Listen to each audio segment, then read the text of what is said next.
अब दादा इन रंग बिरंगी महफिलों से भी भागने लगा है। कबीर दादा के नशिस्त छोड़ते ही पाशा काशिफ राजपूत को मुखातिब हुआ। काशिफ ने धीमे लहजे में सरजनिश की, यार क्यों अपने उस्ताद के पीछे पड़े हो, बुरी तरह पिटोगे। पाशा बोला, यकीन मानो दादा, इस खूबसूरत चुड़ैल ने कबीर दादा को जाया कर देना है। उसके लहजे में तनावुश के लिए नफरत उबल रही थी। काशिफ हंसा, बोला, इतनी प्यारी लड़की को चुड़ैल कहकर तुम अपनी बदबख्ती पर मोहर जब्त कर रहे हो। पाशा ने मुंह बनाया, बोला, बात शक्ल सूरत की नहीं किरदार की होती है। काशिफ बोला, ये भी खूब कही, क्या बुरा है उसके किरदार में। लिबास को देखो, सर पर ओढ़ा दुपट्टा देखो, हया आलूद आंखें देखो, इससे बढ़कर क्या किरदार होगा। पूरी महफिल में उस जैसी एक भी नजर आई हो तो बताओ। पाशा बोला, दादा आप भी कमाल करते हैं। अगर तवाइफ के घर तहज्जुद गुजार पैदा हो जाए तो उसका कारोबार तो ठप हो जाएगा ना। काशिफ बोला, गोया तुम कबीर दादा को तवाइफ कह रहे हो। पाशा ने कहा, हम सब इसी जुमरे में आते हैं। प्यार मोहब्बत और इश्क माशूकी की गुंजाइश अपने कारोबार में नहीं है। काशिफ ने उसे समझाने की कोशिश की, बोला, वो शादी करने वाला अकेला नहीं है, अब तो हम 2-3 ही कंवारे रह गए हैं। पाशा बोला, बात शादी की नहीं कबीर दादा के रवैये की है। अभी जहाँ बैठे हुए वो उस मुसीबत के साथ मैसेज पर बात कर रहा था। एक मैसेज पढ़ने में कामयाब रहा हूँ। वो उसे घर चलने का कह रही थी, कुछ इनाम वगैरह के वादे भी कर रही थी। ऐसे चौंचले सिर्फ महबूब ही से किए जाते हैं। मैं तो तसव्वुर भी नहीं कर सकता कि वो छोकरी कबीर दादा को यूं उंगलियों पर नचाने लग जाएगी। काशिफ राजपूत उसे तसल्ली देता हुआ बोला, कुछ नहीं होता यार, चंद दिन की बात है। गरीब को एक खूबसूरत और पुरकशिश लड़की से लुत्फानंदोज होने दो, खत्म हो जाएगी ये मोहब्बत वगैरह। कबीर दादा ज्यादा दिन किसी छोकरी से नहीं बहलने वाला। पाशा तयक्कुन से बोला, गलत फहमी है आपकी, ये पहली खूबसूरत और कंवारी लड़की नहीं है जो कबीर दादा की जिंदगी में आई हो। पहले भी कई आ चुकी हैं, मगर मैंने कभी कबीर दादा को यूं पागल होते नहीं देखा। दादा सच कहूं तो मुझे दाल में जरा भी सफेदी नजर नहीं आ रही। काशिफ बोला, तुम बस यूं ही परेशान हो रहे हो। कबीर दादा किसी लड़की के लिए इतना मकाम और इज्जत गंवाने पर तैयार नहीं हो सकता। औरत जात की अहमियत उसके लिए टिश्यू पेपर से बढ़कर नहीं है, और टिश्यू पेपर इस्तेमाल होने के बाद अपनी अहमियत खो दिया करता है। काशिफ उसकी बात को इतनी ज्यादा अहमियत देने को तैयार नहीं था। पाशा हसरत भरे लहजे में बोला, काश ऐसा ही हो। वो कबीर दादा से बहुत ज्यादा मोहब्बत करता था। वो उसका आइडियल था और अपने आइडियल को वो किसी सूरत बर्बाद होता नहीं देख सकता था। यार सच कहूं तो ये मेरे अंदाजे से कहीं ज्यादा पुरकशिश और जाजिब नजर है। नौशाद आफरीदी अखलाक हुसैन को मुखातिब हुआ। अखलाक हुसैन ने कहा, वो खबीस ऐसे तो पागल नहीं हो रहा। नौशाद आफरीदी जहरीले लहजे में बोला, अब तो उसके कत्ल की एक और वजह भी मिल गई है। अखलाक बोला, क्या तुम्हें लगता है कि हम उसे आसानी से खत्म कर पाएंगे? हमारे साथ सिर्फ एसपी जमीर हुसैन ही उसकी मौत के हक में है। शहाब कसूरी अब भी उसके बगल में घुसा बैठा है। पाशा के बारे में कुछ कहना ही फजूल है और काशिफ राजपूत उसका करीबी दोस्त है। नौशाद आफरीदी बोला, 5 सरबरा और भी मौजूद हैं, हम उन्हें अपने साथ मिला सकते हैं। कम से कम कबीर दादा की सरबराही के हक में तो वो भी नहीं है। बस उन्हें इस बात पर कायल करना है कि वो कबीर दादा के खात्मे पर राजी हो जाएं। अखलाक बोला, यूं भी बात कुछ जचती नहीं है। एक जानिब अगर हम 8 भी हो जाएं और हमारे मुखालिफ 4 तो मौजूद होंगे और इस तरह हम उन्हें खत्म करने में कामयाब हो जाएं, तब भी वो हमें नाकाबिल तलाफी नुकसान पहुंचा चुके होंगे। अखलाक उसके मंसूबे के साथ मुत्तफिक नहीं था। नौशाद बोला, यार हमने सिर्फ उस खबीस का खात्मा करना है, उसके बाद झगड़ा खत्म। नौशाद के दिमाग पर कबीर दादा की मौत सवार थी। अखलाक हुसैन अंदेशा जाहिर करते हुए बोला, अगर वो पहले हमले में बच गया तो उसके हाथ हमारे खिलाफ कार्रवाई करने का जवाज आ जाएगा। अब तो वो शमशेर दादा की वजह से झिझक रहा है, और इतना तो तुम जानते हो कि वो गैंडे की तरह ताकतवर और लूमड़ की तरह फुर्तीला है। उसके साथ काशिफ राजपूत और पाशा भी बहुत खतरनाक हैं। हमारे गैंग में ऐसा कोई नहीं जो उनमें से किसी के मुकाबले आ सके। एक फसीहुद्दीन लड़ाई भिड़ाई जानता है, मगर इतना अच्छा लड़ाका वो भी नहीं है कि कबीर दादा के सामने ठहर सके। नौशाद आफरीदी फीकी मुस्कुराहट से बोला, इसका मतलब वही शमशेर दादा को बुलाने वाला फैसला ही दुरुस्त है। अखलाक हुसैन ने इस बात में सर हिलाया, बोला, इसके अलावा चारा भी कोई नहीं। उसी वक्त उन्हें कबीर दादा अपनी जानिब आता दिखाई दिया। नौशाद आफरीदी ने कोहनी से टहूका देते हुए उसे कबीर दादा की तरफ मुतवज्जे किया। अखलाक हुसैन ने संभलते हुए चेहरे पर मुनाफिकाना मुस्कुराहट सजा ली। करीब आते ही कबीर दादा ने कहा, शाहजी बहुत शुक्रिया, अब इजाजत चाहूंगा। इतना अच्छा खाना खाने के बाद नींद आने लगी है। उसके कान से मुंह लगाते हुए अखलाक हुसैन ने मजाहिया अंदाज में कहा, नींद आ रही है या हमारी भाभी की याद सता रही है? कबीर दादा उसी के अंदाज में बोला, दोनों समझ लो। अखलाक ने जबरदस्ती का कहा होंठों पर सजाते हुए रस्मी लहजे में कहा, तशरीफ आवरी का शुक्रिया, आपकी वजह से हमारी रूखी फीकी तकरीब में जान पड़ गई है। कबीर दादा उससे मुसाफा करके वापस मुड़ गया। उसने नौशाद के साथ मुखातिब होने की कोशिश नहीं की थी। अखलाक हुसैन ने कबीर दादा के पीछे जाती हुई तनावुश को हवसनाक नजरों से घूरा। ऐसी लड़की कहाँ किसी को महफिल मौसीकी से लुत्फानंदोज होने दे सकती है। नौशाद होंठों पर जबान फेरता हुआ बोला, क्या मालूम चंद दिनों तक उस खबीस का दिल भर जाए और उसे वापस भेज दे। अखलाक हुसैन ने इरादा जाहिर किया, बोला, चंद दिन क्या, मैं चंद माह भी सब्र कर सकता हूँ, मगर ऐसा लगता नहीं कि ये देव इस परी को छोड़ने पर आमादा हो जाएगा। नौशाद बोला, तो फिर शमशेर दादा वाली तजवीज पर अमल करते हैं। इस खबीस की 2-3 गलतियां तो हमने ढूंढ रखी हैं, जिसके पास हमारे गवाह भी मौजूद हैं। उससे 1-2 गलतियां और करवा कर शमशेर दादा की मिन्नत करते हैं। उम्मीद है चंद दिनों के लिए वो यहाँ आने की जहमत गवारा कर लेगा।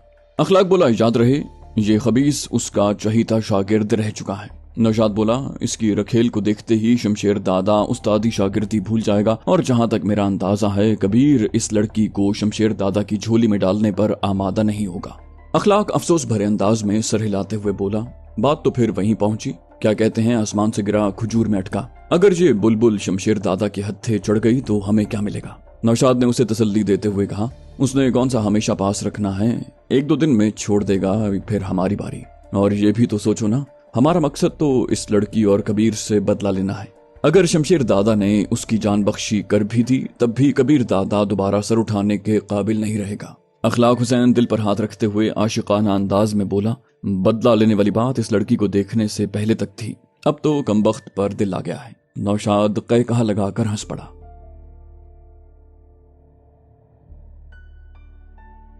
रास्ते भर वो खामोश बैठी रही, क्योंकि उसे अच्छी तरह मालूम था कि कबीर दादा दूसरे आदमियों के सामने ऐसी बातें करना पसंद नहीं करता था।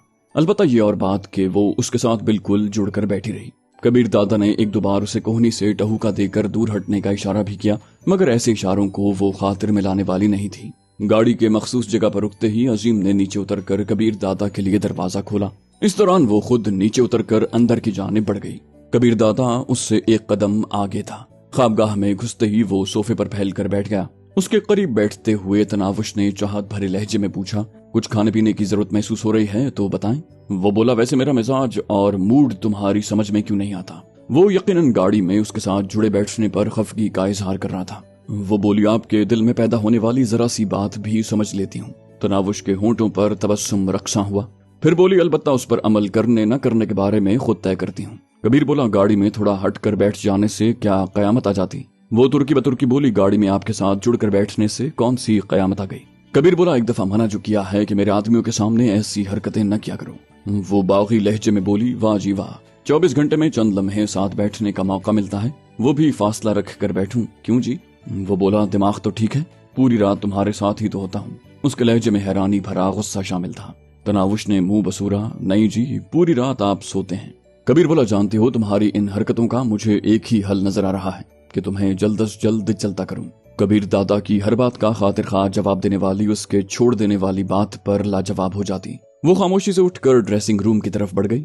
कबीर दादा अपना कोट उतार कर टाई की गिराह ढीली करने लगा। बूट उसने जानबूझकर नहीं खोले थे। वो जानता था कि उसके ऐसा करने पर तनावुश ने खफगी का इजहार करना था। जाने कौन सी ऐसी ताकत थी जो उसे तनावुश को खफा करने की इजाजत नहीं दे पा रही थी। चंद मिनटों के बाद वो ड्रेसिंग रूम से बरामद हुई। उसे देखकर कबीर दादा हैरान रह गया। उसने कबीर दादा के दिन को लाए हुए कपड़े पहन लिए थे। जीन्स की तंग पतलून और उस पर गुलाबी रंग की फूलदार कमीज में वो खूब जच रही थी। कबीर दादा के सामने कालीन पर बैठते हुए उसने अपनी ठोड़ी कबीर दादा के घुटनों पर सजा ली। कैसी लग रही हूँ। उसकी तरफ हवन्नकों की तरह देखते हुए कबीर दादा ने बमुश्किल उसके चेहरे से निगाहें हटाई। बोला, पहले तो ये लिबास अच्छा नहीं लग रहा था, अब क्यों पहना है। न चाहते हुए भी उसके लहजे में शिकवा झलक रहा था। बोली, मैंने कब कहा आपका लाया हुआ लिबास अच्छा नहीं है। मैंने सिर्फ ये कहा था कि मैं ऐसा लिबास नहीं पहनती। वो बोला, तो अब क्यों पहना। मासूमियत से बोली, आपके लिए। कबीर ने तंज किया, मुझ पर एहसान करना था तो आज की तकरीब में पहना होता। वो बोली, कहा ना आपके लिए पहना है, लोगों के लिए नहीं। कबीर बोला, और अगर मैं कहूँ आइंदा तकरीबात में इसी किस्म का लिबास पहनो फिर। वो वारफ्तगी से बोली, मैं सिर्फ आपके लिए सजना संवरना चाहती हूँ, आपके लिए हंसना मुस्कुराना चाहती हूँ, आप पर अपनी खिदमतें निछावर करना चाहती हूँ, और अगर आपकी खुशी इसमें है कि ऐसे बेहिजाबाना कपड़े पहनकर सबके सामने घूमती फिरूं तो दिल न चाहते हुए भी ऐसा करूंगी। अल्लामा इकबाल ने जाने किस कैफियत के ज़ेरे असर फरमाया था, दिल से जो बात निकलती है असर रखती है, पर नहीं ताकते परवाज मगर रखती है। उस वक्त तनावुश के दिल से निकले हुए खुलूस भरे अल्फाज ने कबीर दादा को अजीब किस्म की खुशी से सरशार कर दिया। वो दिल की बदलती हालत की तौजीह से कासिर था। उस कम उम्र लड़की में न जाने ऐसी कौन सी बात थी कि हर गुजरती घड़ी वो उसे अपने लिए नागुजीर होती दिखाई दे रही थी। कबीर दादा का नागवारी जाहिर करना, बेजारी का इजहार, गुस्से का बर्ताव, किसी भी ऐसी तरकीब को वो खातिर में न ला रही थी जिससे कबीर दादा खुद को संभाल सकता।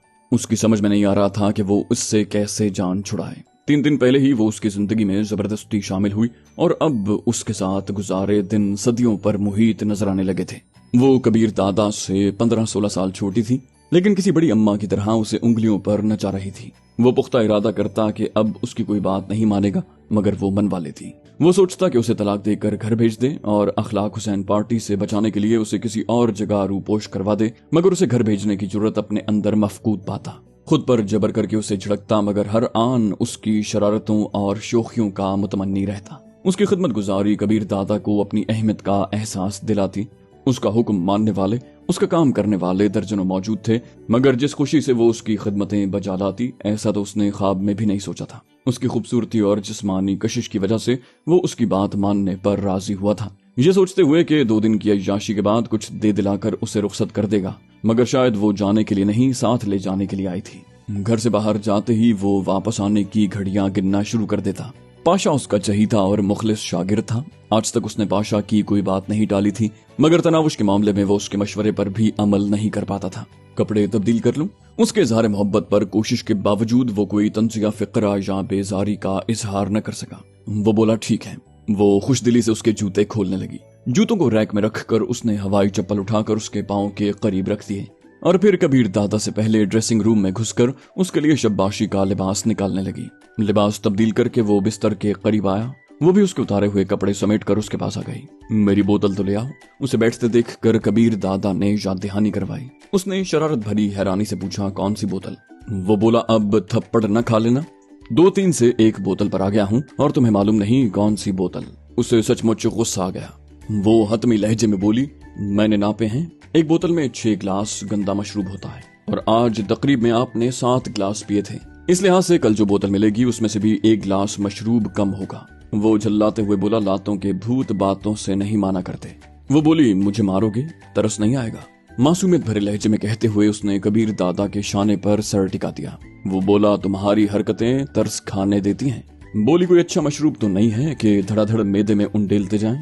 कबीर बोला, तुम्हें किसने मेरा मुस्ले बनाया है? जाओ, जो कहा है करो। तनावुश बोली, निकाह के दौरान कबूल है कहने का मतलब होता है दूसरे की जिम्मेदारियों को कबूल करना, और जिम्मेदारियों में पहला दर्जा ही अपनी शरीक हयात की सेहत और जरूरियात का ख्याल रखना होता है। कबीर दादा धाड़ा, बकवास बंद करो और जो कहा है करो। वो मुंह बसोरते हुए बोली, हमेशा दुआ मांगा करती थी कि या अल्लाह जो भी शौहर मिले वो मुझे खूब डांटे, लेकिन उसके साथ मेरी हर बात भी माने। लगता है अल्लाह मियां ने आधी दुआ कबूल कर ली है। कबीर दादा की समझ में नहीं आ रहा था कि उस हट धर्म का क्या करे। बोला, तुमने बोतल लानी है या मैं अलमारी ही तोड़ दूं? चंद लम्हे सोचने के बाद वो धमकी पर उतर आया था। वो जैसे बादल ने खास्ता उसकी बात मान गई। बोली, अच्छा लाती हूँ, 2 मिनट गपशप तो करो। कबीर बोला, गपशप भी होती रहेगी। उसकी हाँ पर कबीर दादा के तने हुए आसाब ढीले पड़ने लगे, मगर ये उसकी भूल थी कि तनावुश उसके लिए शराब की बोतल लाएगी। बोली, अच्छा आप लेटें तो सही, मैं अपना एक वादा ही पूरा कर दूं। कबीर ने हैरानी जाहिर की। कौन सा वादा? उसका लेटने का कोई इरादा नहीं था। वो बोली, बताती हूँ ना। उसके मजबूत शानों को अपने मुलायम हाथों से धकेल कर वो उसे तकिए पर लेटाने की कोशिश करने लगी। उसका जबरदस्ती कबीर दादा को तकिए पर सुला देना उतना ही नामुमकिन था जितना चींटी का हाथी को पिछाड़ना, मगर उन मुलायम हाथों और मासूमियत भरी निगाहों को अल्लाह पाक ने एक अनदेखी कुव्वत भी अता कर रखी है कि ताकतवर से ताकतवर मर्द भी मुकाबला करने की सकत नहीं रखता। वो भी पहले लेटने पर आमादा न हुआ, मगर जब उसने रूहान सा होकर लेट जाए ना, लेटे तो सही कहा, तो वो मसनूई बेजारी जाहिर करता हुआ लेट गया। तकिया मोड़कर उसने कोहनी के नीचे रखा और उसके बालों में मुलायम उंगलियों से कंघी करते हुए आहिस्ता आहिस्ता गुनगुनाने लगी। कबीर दादा को अल्फाज की समझ नहीं आ रही थी, मगर इस गुनगुनाहट में ऐसी नगमगी शामिल थी जो तफक्कुरात और परेशानियों को दूर कर दे। उसे शराब की बोतल भूल गई, अपनी हैसियत, रुतबा, मकाम याद न रहा। ये भी भूल गया कि उसने तनावुश की किसी भी बात पर अमल न करने का तहैया किया हुआ है। याद रहा तो बस इतना कि एक खूबसूरत और दिलकश आवाज समातों के रास्ते उसके दिल तक रसाई पाकर दिल के तारों को छेड़ रही है। थोड़ी ही देर में उसके सांस भारी हुए और वो अपनी सुध-बुध खो बैठा। अलबत्ता मीठा और सुरीला नगमा उसे सपनों की दुनिया में भी सुनाई देता रहा। फिर उसे सफेद लिबास में सर पर ताज सजाए तनावुश नजर आई। वो उसे सामने बिठाकर कोई अमल कर रही थी, शायद उसे हिप्नोटाइज कर रही थी या कोई और किस्म का जादू। पूरी तरह ट्रांस में लेने के बाद उसकी मधुर आवाज ने कबीर दादा की समातों को रौनक बख्शी। मुझे छोड़ेंगे तो नहीं ना? वो मिनमिनाया। नहीं। मुझे तलाक तो नहीं देंगे? कबीर ने नफी में सर हिलाया। नहीं। वो बोली कभी खुद से दूर तो नहीं करेंगे? वो बोला कभी नहीं। मेरी हर बात मानेंगे ना? उसने इस बात में सर हिलाया। हाँ, दिलो जान से। वो बोली मुझे शहजादियों की तरह रखेंगे? वो उसे यकीन दिलाता हुआ बोला शहजादियों को शहजादियों ही की तरह रखा जाता है। वो बोली मेरे अलावा आपकी जिंदगी में कोई दूसरी तो नहीं आएगी ना? कबीर बोला नामुमकिन। उसने तस्दीक चाही। वादा करें।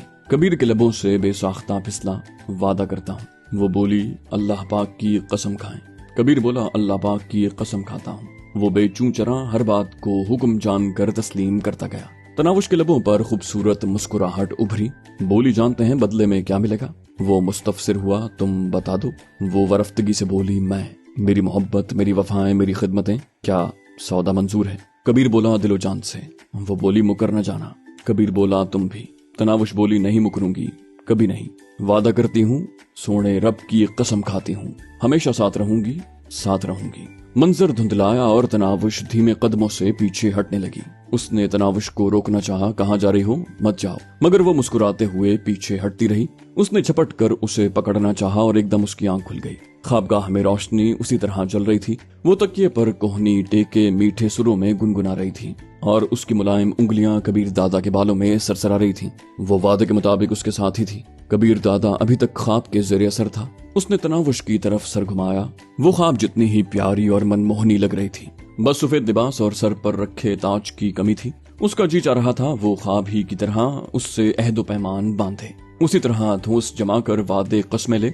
मगर वो उसके एहसासात से बेखबर चाहत भरी मुस्कान होंठों पर सजाए हौले हौले गुनगुना रही थी। शायद ये सारे वादे और कस्में वो बगैर कहे पूरा करने का इरादा रखती थी। कबीर दादा ज्यादा देर उसके मलीह चेहरे का दीदार न कर सका। एकदम उसने हाथ बढ़ाया और उसे बिल्कुल करीब घसीट लिया। उसके साथ ही उसके हाथ ने बेड साइड पर लगा तेज रोशनी का बटन बंद करते हुए हल्के नीले रंग की रोशनी जला दी। तो दोस्तों ये थी हमारी आज की एपिसोड। उम्मीद करते हैं आपको हमारी कहानी पसंद आई होगी। जाने से पहले इस वीडियो को लाइक कीजिए और शेयर करना मत भूलिए। कमेंट करके हमें बताइए कि आपको हमारी वीडियो कैसी लगी। और अगर अभी तक आपने इस चैनल को सब्सक्राइब नहीं किया तो इसे सब्सक्राइब कीजिए और बेल आइकन दबाकर ऑल नोटिफिकेशंस ऑन कर लीजिए।